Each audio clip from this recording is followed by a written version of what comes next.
पहिलीपासून मुलांना आता सैनिकी प्रशिक्षण।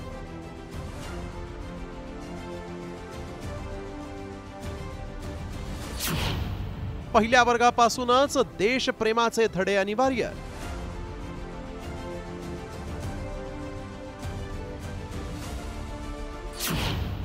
राज्य सरकारचा मोठा निर्णय।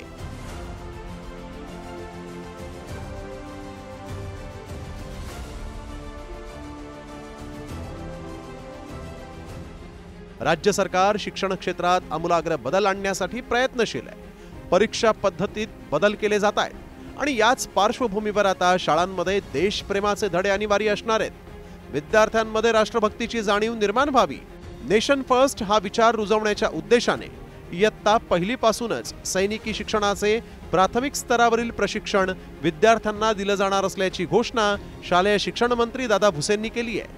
माजी सैनिक, क्रीडा शिक्षक, एनसीसी आणि स्काउट गाईडचे शिक्षक या विद्यार्थ्यांना सैनिकी शिक्षणाचे धडे देतील, अशी घोषणा सकाळ माध्यम समूहाच्या इन या व्यासपीठाद्वारे आयोजित समर युथ समिट 2025 या 2 दिवसीय निवासी शिबिराच्या समारोप प्रसंगी भुसेंनी केली। माजी सैनिक कल्याण मंत्री माननीय शंभूराजे देसाई साहेब, माननीय मुख्यमंत्री महोदयांनी पण आम्हाला आश्वासन केलेलं आहे की येणाऱ्या काळामध्ये विद्यार्थ्यांना अगदी पहिलीच्या विद्यार्थ्याच्यापासून त्याच्यामध्ये राष्ट्रभक्ती निर्माण झाली पाहिजे आणि म्हणून त्याला सैनिकी प्रशिक्षण देता येईल का या दृष्टिकोनातून पण आम्ही नियोजन करायला घेतलेलं आहे। अनेक राष्ट्रांमध्ये शाळेत विद्यार्थ्यांना सैनिकी प्रशिक्षण मिळतं।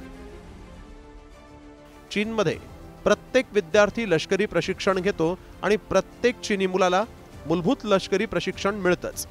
रशियामध्ये लष्करी प्रशिक्षण हे राष्ट्रीय सुरक्षेचा एक महत्त्वाचा भाग मानलं जातं। मुलांना शाळेतच लष्करी प्रशिक्षण दिलं जातं। इस्रायलमध्ये मुलं वयाच्या 15व्या वर्षी लष्करी प्रशिक्षण सुरू करतात आणि हायस्कूल पूर्ण केल्यानंतर लष्करी सेवेत सामील होणं अनिवार्य आहे। दक्षिण कोरियामध्ये लष्करी सेवा देखील सक्तीची आहे।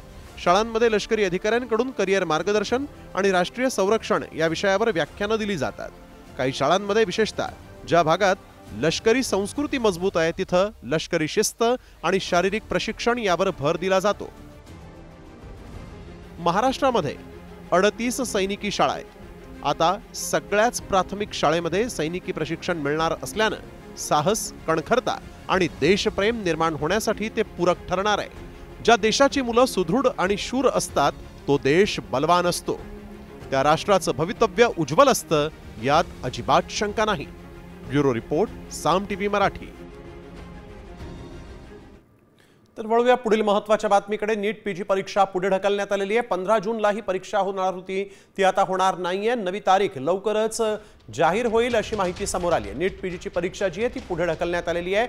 15 जूनला होणारी नीट पीजीची परीक्षा आता पुढे ढकलण्यात आली आहे। ही परीक्षा नेमकी कधी होईल या संदर्भातली कुठलीच माहिती देण्यात आलेली नाही। यावेळी एक महत्त्वाची बातमी आपण बघतोय, नीट पीजीची परीक्षा जी आहे ती पुढे ढकलण्यात आलेली आहे।